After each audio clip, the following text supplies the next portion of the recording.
अस्सलाम वालेकुम। Hello kids, बहुत समय के बाद दोबारा हम फिर आए हैं आपके पास। Welcome to kids words. Dear kids, आप जान चुके हैं कि ईश्वर ने इस दुनिया को, इस ब्यूटीफुल वर्ल्ड को इंसान के लिए ही बनाया है। सोर्स ऑफ लाइफ इसी ज़मीन में रख दी गई हैं, उसे खोजो और प्रयोग करो। मनुष्य को अकल जैसी कीमती चीज़ दी गई है। दुनिया में उस वक़्त शांति थी जब थोड़े से लोग थे, एक साथ रहते, मिलकर खाना तलाशते, मिलकर सब खाते साथ। उनकी इंसानी कमज़ोरियाँ उस वक़्त दिखाई नहीं दे रही थी। ये इंसानी कमज़ोरियाँ क्या हैं? मतलब इच्छाएं, गुस्सा, नफ़रत, जलस अभी लोगों में ये उत्पन्न नहीं हुई थी। सब खुश थे, अपने रब को याद करते, उसकी पूजा उपासना करते और उसके बताए हुए नियमों का पालन करते थे। परंतु हाबिल और काबिल दो भाइयों की जो बात चली, उससे बहुत सारी बुराइयां दिखाई पड़ने लगी। पहली मौत इस धरती पर हुई, वो भी एक भाई के हाथ दूसरे भाई का कत्ल।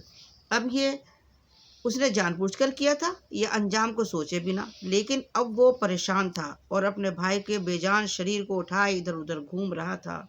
उसको समझ नहीं आ रहा था कि अब वो क्या करे। और फिर जब वो इस परेशानी से निकल गया, जब उसने उस भाई को ज़मीन में दफना दिया, तो फिर वो अपने माँ बाप का सामना करने से डरने लगा। उसकी हिम्मत नहीं हो रही थी, वो कैसे अपने माँ बाप का सामना करे, कैसे परिवार वालों से मिले। उसे तो गॉड से भी डर रहा लग रहा था, वो गॉड को भी अब याद नहीं कर रहा था। ऐसे समय में शैतान को मौका मिल गया और उसके मन में गुनाह के बाद और गुनाह कराने का उसको लगा कि अब मैं उनके पास नहीं जाऊंगा, अकेले ही रह लूँगा। खाना वगैरह तो उसे खुद ही अपने आप ही तलाश करना था, लेकिन अकेलापन उसको सता रहा था। तो एक रात चुपके से वो उसी लड़की को अपने साथ ले गया और अपना परिवार अलग बना लिया। अब वो खुदा से, ईश्वर से भी नाराज था, उसे भी नहीं पुकार रहा था, लेकिन उसी की धरती पर उसी की हवा से उसी की हवा से सांस ले रहा था, उसी का दिया खाना खा रहा था और पानी से भी फायदा उठा रहा था।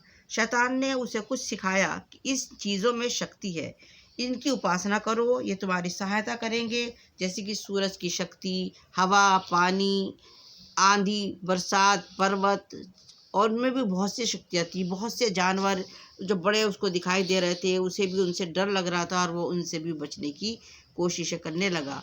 वो उनसे इच्छाएं मांगने लगा। इस तरह इस ज़मीन पर एक नई सोच पनपने लगी। दो ग्रुप बन गए थे, एक वो जो ईश्वर को या गॉड को ही मान रहा था, उसी की उपासना कर रहा था, और एक वो जो विभिन्न शक्तियों में अपना ईष्ट, अपना इलाहपन तलाश कर रहा था। इंसान खाने की तलाश में और जनसंख्या बढ़ने की वजह से एक से दूसरी जगह रहने लगा था, और इस तरह छोटी छोटी बस्तियां या कॉलोनियां वजूद में आने लगी थी। हम देखते हैं कि अलग अलग विचारधाराएं बनने लगी। किसी को लगता था कि सूर्य की पूजा करने से मेरा काम बना, उसने उसी को अपना गॉड मान लिया। तेज़ बारिश इंसान को नुकसान भी पहुंचाती है, तो उसने उस नुकसान से स्वयं को बचाने के लिए उसी को देवता मानकर उसकी उपासना शुरू कर दी। मौसम का बदलना, जैसे बारिश का आना, कम या ज़्यादा होना, बहुत सी चीज़ें इंसान को अपनी ओर आकर्षित करती थी और वो नए अंदाज में सोचने लगता था। इंसान में एक नेचुरल चीज़ है कि वो इंटरनली किसी अद्भुत शक्ति का सहारा लेना चाहता है। उससे उसे हिम्मत मिलती है, सहारा मिलता है। वो अपने विचारों में ही ऐसी चीज़ों को एक नया स्वरूप दे लेता है और सुपर पावर मानकर उसी से जुड़ जाता है। परंतु हकीकत तो यही है कि ईश्वर ही वो सुपर पावर है जो इस संसार को कंट्रोल किए हुए है। सूरज, चाँद, तारे, हवा, पानी, पशु सभी इंसान के लिए, उसके फ़ायदे के लिए बनाए गए हैं।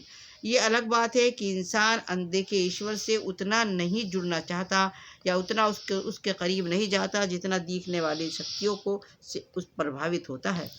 कोई भी कोई इस नेचर को देवी मान लेता है। इस तरह संसार में दो तरह के लोग पैदा हो गए। एक वो जो दो तरह के कल्चर बन गए, लेकिन गॉड ने कभी भी अपने आदमी को अकेला नहीं छोड़ा, हमेशा ही उसको गाइड करता रहा। अब ये बात बताएंगे हम आपको अगले कहानी के अगले मोड़ पर। अब इन बातों पर आप विचार